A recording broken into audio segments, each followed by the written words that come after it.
Hey, what's up mga kaballers? Maligayang pagbabalik sa aking channel. Halina't pag-usapan natin ang balitang Golden State Warriors. Malalampasan na ang Los Angeles Lakers at ang balitang Jazz. Reklamo agad sa Golden State Warriors. Tara na't pag-usapan natin yan dito sa Basketball Hotshots.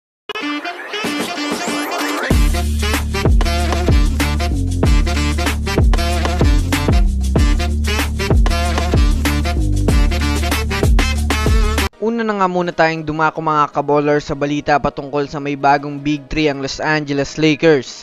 Marami na nga po sa ngayon mga kaballers ang excited na makita maglaro sa mismong Lakers team itong si Spencer Dinwiddie. Alam naman nga po natin mga kaballers, bago pa man nga po magtapos ang trade deadline ay talaga namang point guard talaga ang target ng Lakers sa kadahilanang nakukulangan nga po sila mga kaballers ngayon ng backup point guard ni D'Angelo Russell na kayang pumalit sa kanyang posisyon na magdala ng malakas na impact sa rotation ng team.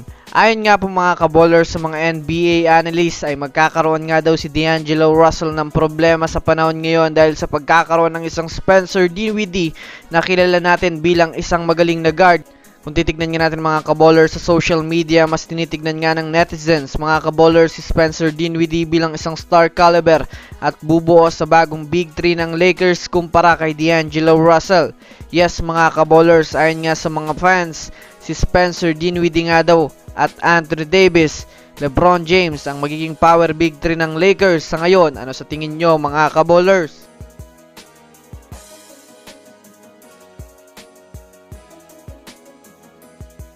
Samantala, dumako naman tayo mga kaballers sa balita patungkol sa kupunan ng Golden State Warriors. Sa pagkakapanalo nga ng Warriors kanina mga kaballers sa pampitong pagkakataon ay marami na naman nga pong mga fans ang natutuwa at nagbubunyi.